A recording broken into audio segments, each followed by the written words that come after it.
बहुत ज़्यादा लड़कियां मैंने देखा है कि डॉक्टर बनना चाहती हैं because that's a safe option. तो देखिए, जो इक्वालिटी डिमांड की जा रही है that is also very important, but that comes later. सबसे पहले माइंडसेट चेंज करने की ज़रूरत है। बाहर की कंट्री में आप जब वापस आते हैं जॉब से तो आप फिजिकली थके हुए होते हैं। पाकिस्तान में जब आप वापस आते हैं तो आप मेंटली थके हुए होते हैं।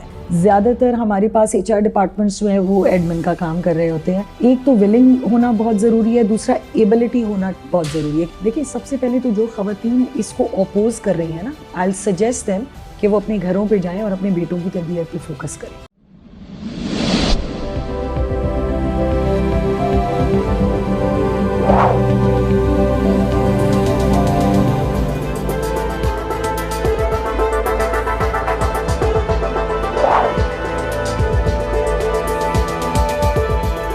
आउज़ बिल्लाहि मिनश शैतानिर रजीम, बिस्मिल्लाहिर्रहमानिर्रहीम। अस्सलाम वालेकुम दोस्तों, हसन रज़ा आज एक दफ़ा फिर आपकी खिदमत में हाजिर है। दोस्तों, शेयरिंग ऑफ प्रोफेशनल विजडम जो कि हमारा प्रोग्राम है, उसका मेन ऑब्जेक्टिव है कि हम आपकी ज़िंदगी में वैल्यू ऐड कर सकें।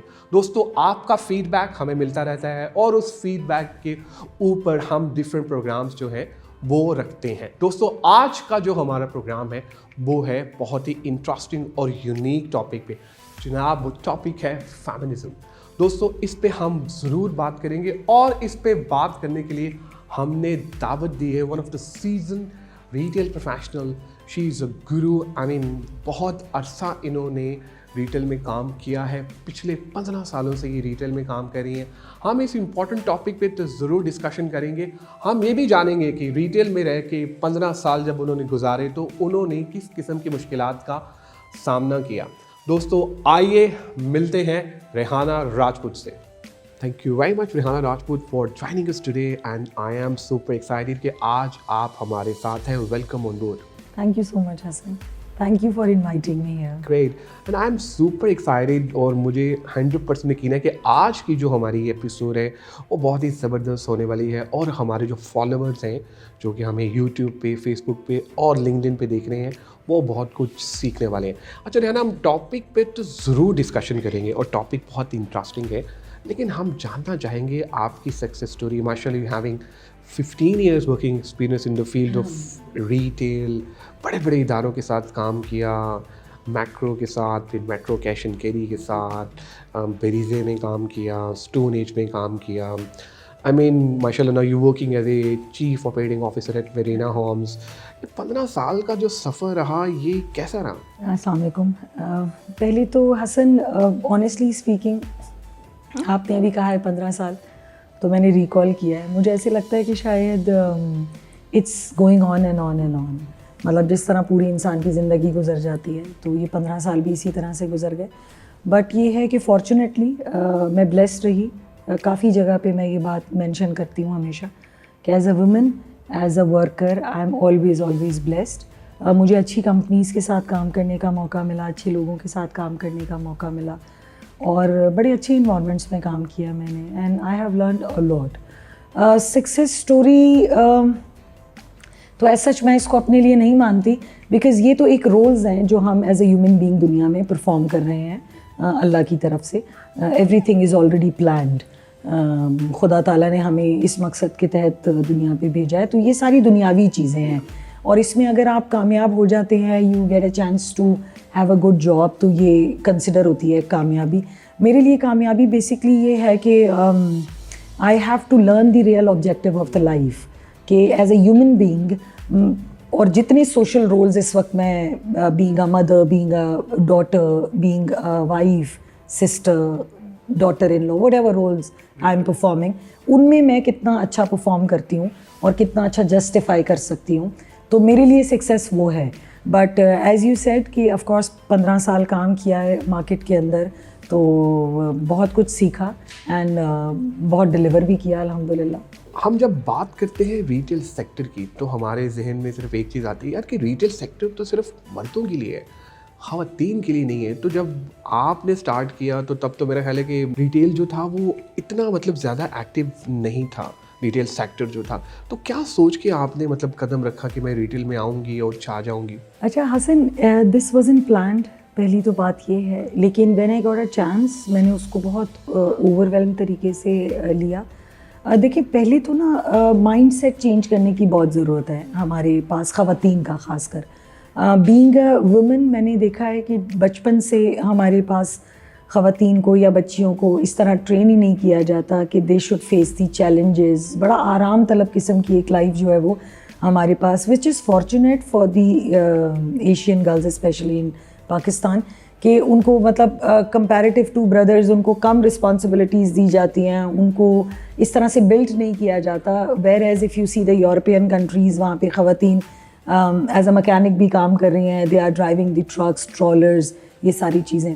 सो एक माइंडसेट ही नहीं बन पाता एक खातून का जब वो ग्रो करती है। तो उसके जहन में जब करियर सिलेक्शन की बात आती है तो बहुत ज़्यादा लड़कियां मैंने देखा है कि डॉक्टर बनना चाहती हैं because that's a safe option. फिर वो चाहते हैं कि जी ऑफिस बेस्ड जॉब हो, कंप्यूटर बेस्ड जॉब हो, स्कूल्स में टीचिंग कर ली। सो एक्सप्लोर नहीं कर पाते हैं बहुत सारे दूसरे करियर ख़वातीन just because of this mindset. अच्छा, इसके बरक्स अगर आप सोसाइटी में देखेंगे तो इस माइंडसेट के साथ फिर हम लिबरलिज़म का भी एक प्रचार करते हैं और फिर हम डिमांड करते हैं इक्वालिटी की भी। तो देखें, जो इक्वालिटी डिमांड की जा रही है that is also very important, but that comes later. सबसे पहले माइंडसेट चेंज करने की ज़रूरत है। Retail it's a male oriented segment, ये भी हमारी सोसाइटल नॉर्म्स हैं। It's not as a person, मुझे हमेशा चैलेंजिंग चीज़ें करना पसंद था। मुझे ऑफिस में बैठ के कंप्यूटर के पीछे ईमेल्स रिप्लाई करना, मतलब this is something boring for me. बिल्कुल।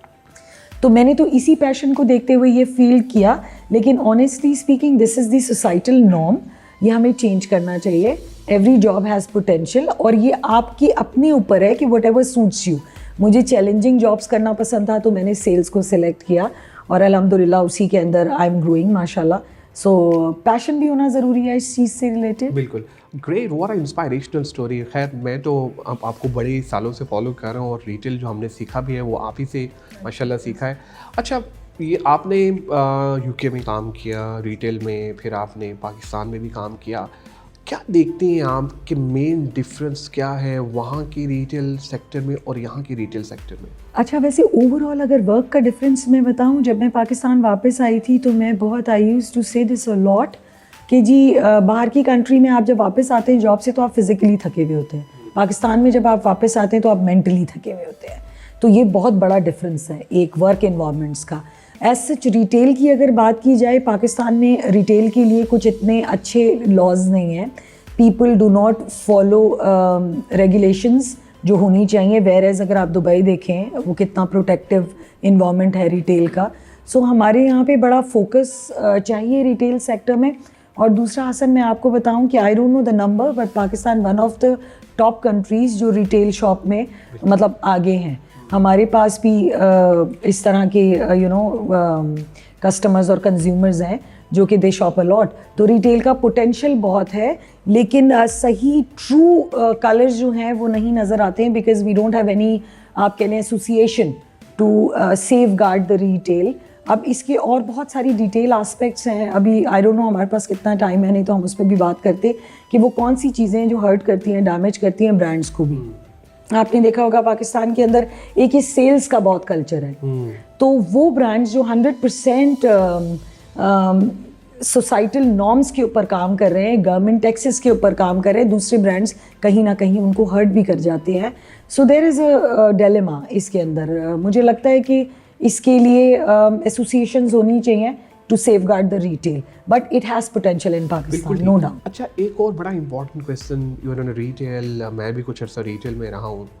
हमारे यहाँ जो ट्रेनिंग्स हैं पर्टिकुलरली स्टाफ की वो नहीं करवाई जाती। कोई ऐसा इदारा अवेलेबल नहीं है पाकिस्तान में कि हम जिसको जाके ये कहें कि यार एक trend staff member, team member हमें चाहिए। इसके बारे में कुछ बताइए कि ऐसा क्यों है? हाँ जी, बिल्कुल आप सही कह रहे हैं, ये गैप तो है। अच्छा, इसके साथ साथ एक और चीज़ है जिसको मैं हमेशा आइडेंटिफाई करती हूँ, प्रॉपर ओरिएंटेशंस ना होना, वर्क रिलेटेड ट्रेनिंग्स का प्रोवाइड ना किया जाना। तो ये बहुत अलमिया है। और अच्छी अकेडमीज़ का मिसिंग होना जहाँ पे स्पेशली गर्ल्स को आप ट्रेन करें। देखिए, रिटेल एक बहुत ही फ्रंट लाइन आप कह लें, because this is with the end users. So इसके बड़े स्टैंडर्ड्स हैं। उसके लिए कोई पर्टिकुलर मैंने तो नहीं देखा है अभी तक कोई इदारा जो ट्रेनिंग्स प्रोवाइड कर रहा है, बट आई थिंक होना ज़रूर चाहिए, जहाँ पे you can train the staff according to the requirement या जितना ग्लोबल चेंजेस हो रही हैं उसके हिसाब से। तो आई बिलीव होना चाहिए, है अभी नहीं इतना कोई एक्टिव। इनफैक्ट कंपनीज़ के अंदर भी जो इंडक्शन और ओरिएंटेशन प्लान्स दिए जाते हैं, मेरा इख्तलाफ रहता है उससे भी कि एक because I disagree with the appraisal system also, कि हमारे यहाँ पे अप्रेजल सिस्टम जो है उसको भी सही इन प्लेस होना चाहिए, ताकि लोगों की डेवलपमेंट भी होती रहे और उनको एरिया ऑफ इम्प्रूवमेंट्स भी पता चलते रहें और उनकी ग्रोथ भी कॉन्टीन्यूस रहे। ये तभी बेहतर होगा जब आप उनको सही ओरिएंटेशन, इंडक्शन और साथ उनका सही अप्रेजल करें। सो मुझे लगता है इसके ऊपर थोड़ा सा ध्यान देना चाहिए कंपनीज़ को। अच्छा, उसके साथ साथ अब ये सारी चीज़ें जो रिलेट करती हैं वो आपको पता है HR डिपार्टमेंट के साथ करती हैं। पाकिस्तान में अनफॉर्चुनेटली HR डिपार्टमेंट इतना फ्लरिश नहीं है जितना होना चाहिए। ज़्यादातर हमारे पास HR डिपार्टमेंट्स जो हैं वो एडमिन का काम कर रहे होते हैं। सो बहुत ज़रूरत है कि जो लोकल कंपनीज़ हैं हमारी, बहुत बड़े बड़े नाम हैं, उनके अंदर इस चीज़ को इस्टेब्लिश किया जाए कि लोगों की प्रॉपर इंडक्शन, उनकी ओरिएंटेशन प्लस उनके अप्रेजल्स, ये बहुत ज़रूरी हैं। तो it's a great role towards HR। Wonderful. अच्छा रेहाना, माशाल्लाह हैविंग 15 इयर्स वर्किंग एक्सपीरियंस, बड़े लोगों की आपने जो है वो हायरिंग की। आपके स्टूडेंट्स तो माशाल्लाह हर जगह ही हमें नज़र आते हैं, हर इदारे में, रिटेल सेक्टर में। तो जब आप इंटरव्यू करती हैं अभी भी, तो आप 2-3 स्किल्स क्या देखती हैं कि इस एम्प्लॉयज़ में, कैंडिडेट में होंगी तो मैं इसको रखूँगी? अच्छा, मैं सबसे पहले किसी भी एम्प्लॉय का अप्रोच देखने की कोशिश करती हूँ। देखिए, ट्रेन किया जा सकता है, स्किल सेट भी डेवलप किया जा सकता है। There are 2 ways. एक तो विलिंग होना बहुत ज़रूरी है, दूसरा एबिलिटी होना बहुत ज़रूरी है। कहते हैं ना, willingness to work and ability to work. So अगर विलिंगनेस है और एबिलिटी नहीं है तो भी इट्स नॉट वर्किंग, एबिलिटी है, विलिंगनेस नहीं है तो भी। So I first of all see the approach, कि एक बंदा जब इंटरव्यू देने के लिए आया, अगर उसके पास इतना वर्क एक्सपीरियंस नहीं है, लेकिन what is the approach, how positive he is, how passionate he और शी इज़। सो ये कुछ चीज़ें हैं, एलिमेंट, जो एज ए ह्यूमन बीइंग सबसे पहले मैं देखती हूँ। फिर I talk about the work related, क्योंकि आप देखिए सिमिलैरिटीज़ हैं बहुत सारी चीज़ों के अंदर। So by the time 3 months, 4 months, 5 months के अंदर वो आप अडॉप्ट कर लेते हैं, आप सीख जाते हैं। बट अगर आपकी अप्रोच ठीक नहीं है तो फिर आपके ऊपर इट्स वेस्टेज ऑफ टाइम, तो मुश्किल हो जाता है। सो मैं अप्रोच देखना पसंद करती हूँ। बिल्कुल। अच्छा, आपने अपने करियर में फ्रेश ग्रेजुएट्स भी रखे होंगे। आप क्या समझती हैं कि अभी जो फ्रेश ग्रेजुएट्स मार्केट में आ रहे हैं, आप समझती हैं कि वो रेडी हैं इस टाइम ऑर्गेनाइजेशन के लिए, या there is a gap between academia and corporate? देखिए, हम हर तरह के लोगों को हायर कर रहे होते हैं, उसमें फ्रेश ग्रेजुएट्स भी होते हैं। अगेन, जैसे मैंने आपको कहा कि कुछ बच्चे ऐसे होते हैं कि उनकी नॉलेज इतनी होती है, इतनी अप टू डेटेड होते हैं, अगर आप उनको अच्छा ट्रेन करें, specially social media, marketing, ecommerce के अंदर, so they perform very well. एक एनर्जी है यूथ में, यंग जनरेशन में, जिसको आप फॉर्मुलेट कर सकते हैं अपने सिस्टम के अंदर। This is up to you, how you are converting and using and changing the newcomers into your company. So I think there must be a balance. फिर again ये depend करता है उस कैंडिडेट के ऊपर जो आपके पास इंटरव्यू के लिए आया, कि वो कितना पोटेंशियल लेके आया एक्सपीरियंस के अलावा, कितना मोटिवेटेड है वो टूवर्ड्स कैरियर, और उसका कितना रेलिवेंट एकेडमिक है उस जॉब से रिलेटेड। तो मुझे लगता है कि फर्स्ट ऑफ ऑल, जैसे मैंने पहले कहा, I always mention this is already planned. तो अल्लाह ताला की तरफ से तो चीज़ें होती हैं बेशक, लेकिन अगेन अगर आपके पास रेलिवेंट एकेडमिक्स हैं और पोटेंशियल है, एनर्जी है और देयर इज़ अ विलिंगनेस, तो फिर मुझे लगता है कि you can be a suitable part of the company. आप माशाल्लाह एक सक्सेसफुल वुमन हैं। आई मीन ग्रेट इंस्पायरेशन, आपकी बहुत अच्छी ज़बरदस्त स्टोरी है।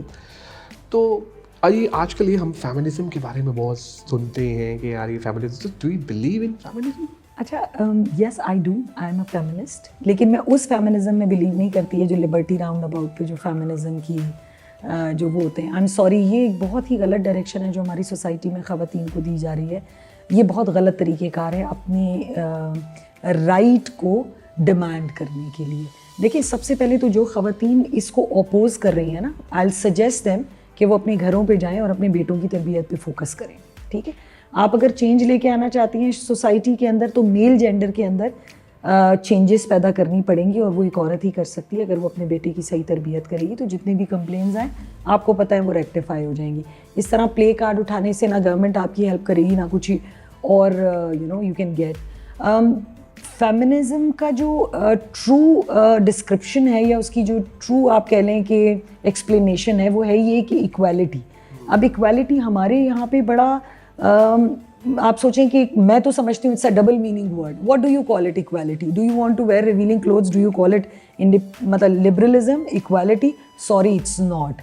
हमारी सोसाइटी के कुछ नॉर्म्स हैं, उससे भी पहले, अब मैं सोसाइटी कह रही हूँ क्योंकि जब आप इस्लाम की बात करने लगते हैं तो लोग आपको जज करते हैं और फिर होता ये है कि लोग कहते हैं कि जी ये तो हर किसी का अपना अपना इस्लाम है। जी ऐसा नहीं है। इस्लाम एक ज़ाब्ता है हयात है, उससे सोसाइटीज़ डेवलप होती हैं। तो हम अगर सिर्फ सोसाइटल नॉर्म्स की भी बात करें तो पाकिस्तानी मुआशरा ही इस चीज़ की इजाज़त नहीं देता। जिस तरह के स्लोगन्स या प्ले कार्ड जो है वो पिछले कुछ अरसे के अंदर सामने आए या जिनको पोर्ट्रे किया गया, ये बहुत गलत है। आपको अगर चेंज लेके आना है, ऑनेस्टली स्पीकिंग बिल्कुल आसान है। आप अपने अंदर लेकर आएँ और अपनी सराउंडिंग्स को चेंज करने की जिम्मेदारी उठाइए। आप अपने इर्द गिर्द देखें कि कौन सी ख़वातीन हैं जो अपनी लाइफ के अंदर स्ट्रगल कर रही हैं, आप उनको कैसे मदद कर सकती हैं। ये साल में एक दफ़ा सड़कों पे आके प्ले कार्ड उठा के फेमिनिज्म के नारे मारने से आप कुछ चेंज नहीं कर सकती। आपको अगेन माइंडसेट चेंज करना पड़ेगा। एक बहुत लंबे अरसे तक हमने इस चीज़ को देखा है, ख़वातीन के साथ बड़ी आप कह लें कि ज़्यादती तो मैं नहीं, I can call it, I don't know what I should call it, but ये जो डिफरेंस रहा है वो बिल्कुल है। इट्स अ रियलिटी, ये हकीकत है, लेकिन उसको चेंज करने का तरीक़ेकार सही नहीं है। और इस तरीक़ेकार में उन ख़वातीन जो वाकई डिज़र्विंग है उनकी आवाज़ दब जाती है और पूरे सोशल मीडिया के ऊपर ये चीज़ जो है वो तो मैं I don't like such activities जो इससे रेलेवेंट होती हैं। I am sorry. अच्छा रेहाना, जब हम आपके साथ एक सेशन प्लान करें तो एक क्वेश्चन हमारे फॉलोअर की तरफ से आया था। माशाल्लाह you working in retail sector, so ये हमें बताइए कि सम टाइम ये होता है कि जब औरत काम करना स्टार्ट कर देती है तो जो मर्द हजरात होते हैं वो शायद उस तरह से सपोर्ट नहीं करते हैं, बड़ा मुश्किल होता है। आजकल तो शादियाँ इन शराइत पे की जाती हैं बाज़-औक़ात समटाइम कि लड़की काम कर रही है, कितना पैसा कमा रही है, मतलब I am not talking about overall, लेकिन कुछ केसेस में मैंने ऐसा देखा है। तो आप क्या समझती हैं कि अगर कोई लड़की काम करना स्टार्ट कर देती है तो वो जो मर्द है वो छोड़ देता है, वो कहता है कि यार बस ठीक है ना, वो कमा रही है ना, उसको करने दो? हसन, हमने ना जो सारी चीज़ें दुनिया में एक अच्छी ज़िंदगी गुजारने के लिए अल्लाह ने हमारे लिए क्रिएट की, अनफॉर्चुनेटली हमने उन सारी चीज़ों को दुनियावी चीज़ों के साथ मिक्स कर दिया है। शादी का कोई ताल्लुक़ नहीं है किसी के अर्न करने से। शादी एक यूनिट है जो अल्लाह ताला ने अपनी लाइफ को, अपनी लाइफ के साइकिल को चलाने के लिए बनाया है। This is very important, this is mandatory. ये हर मुसलमान के ऊपर एज अ सुन्नत फ़र्ज़ है, आपको करनी चाहिए ताकि आप अल्लाह ताला की दुनिया को लेके चल सकें, उसे चला सकें। अच्छा, मैं ये समझती हूँ कि ये गलत है। हमें शादी को इन चीज़ों से नहीं जोड़ना चाहिए, बिकॉज़ एक जैसे मैंने कहा कि एक अल्लाह ताला का प्लान है तो उसके ऊपर ट्रस्ट करना चाहिए। बट अनफॉर्चुनेटली आप सही कह रहे हैं, लोग इस तरह करते हैं। आई डिस्करेज दिस। उसकी वजह ये कि बुनियादी रोल्स जो है वो एक मर्द का ही है, अपना टेक केयर करना अपनी फैमिली को, और अगर एक खातून उसके अंदर पार्टिसिपेट कर रही है तो उसको एक्नॉलेजमेंट मिलनी चाहिए। बड़ी मेहनत है, लगती है खातून के लिए हमारी जैसी सोसाइटी में। आई एम नॉट सेइंग कि मुश्किल है, आसान है, लेकिन चूँकि चैलेंजेस हैं और बहुत सारे चैलेंजेस भी हैं तो इतना आसान नहीं होता। तो मुझे लगता है कि जो कॉन्ट्रीब्यूशंस ख़वातीन की होती हैं आफ्टर मैरिज अपनी फैमिलीज़ को रन करने के लिए, that has to be acknowledged. सही नहीं है कि इसको देख के आप किसी को सिलेक्ट करें, शादी का बेस करें, but it's happening, this is unfortunate. Great, wonderful. Thank you very much for your time, support and love, Rehana. You were amazing and superb in the whole session. Thank you, Hassan. Thank you so much. Any final word about Qasim Ali Shah Foundation? Honestly speaking, जब आपने मुझे call किया, I was very glad. पहले तो मैं मिलना चाहती थी उनसे, because उनकी बहुत सारी वीडियोस मैंने देखी हैं और मुझे बहुत अच्छा लगता है कि बहुत ज़रूरत है आज के दौर में। देखिए, बहुत जिस तरह ग्लोबलाइजेशन हुई है, इसके बहुत पॉजिटिव इम्पैक्ट हुए हैं, तो इसके बहुत सारे नेगेटिव इम्पैक्ट भी हुए हैं जिनको हमें आप कह लें कि एडजस्ट करना पड़ेगा पॉजिटिव तरीके से। हमारे पास बच्चों के अंदर इतना कंपटीशन आ गया है कि वर्कलोड के और एकेडमिक्स की वजह से कि एंजाइटीज़, स्ट्रेसेस, आप यकीन जानिए मैंने अपने एजुकेशनल टाइम में, इतनी भी खैर पुरानी बात नहीं है, लेकिन फिर भी हमें नहीं ये चीज़ें, स्ट्रेस और एंजाइटी और ये वो, my daughter talk about mental health to me, तो आई वाज लाइक कि अच्छा ठीक है, but this is really very important. तो इस तरह के जो फोरम्स हैं जहाँ पे मोटिवेशनल स्पीकर्स आते हैं और कासिम अली शाह जैसे लोग जो लोगों को they guide people, they give the direction. ज़रूरी नहीं है जो भी चीज़ ये कह रहे हैं तो हमें एज इट इज़ अडॉप्ट करें, लेकिन आप सुने इनको। बहुत सारी चीज़ें होती हैं जिसमें you can take the ideology और आप बहुत चीज़ें उसमें से पॉजिटिव चीज़ें जो भी आपसे रेलिवेंट या रिलेटेड हैं वो लेके you can change your life. तो I really like this about him that he is a very prompt person और बड़ा अच्छा बोलते हैं, एंड मुझे लगता है ज़रूरत है और लोगों को भी आना चाहिए इसी तरह। बिल्कुल, again thank you very much. आप लोगों का भी बहुत शुक्रिया आज के एपिसोड देखने का। आज हमारे साथ रेहाना राजपूत थी। Rehana Rajput is a season retail professional. उनकी सक्सेस स्टोरी रियली आप यकीन माने, I mean what a inspiration. जितनी ख़वातीन जो घर बैठी हैं और ये सिर्फ सोच रही हैं कि हमने काम स्टार्ट करना है, रेहाना राजपूत एक रियल टाइम एग्जाम्पल हैं।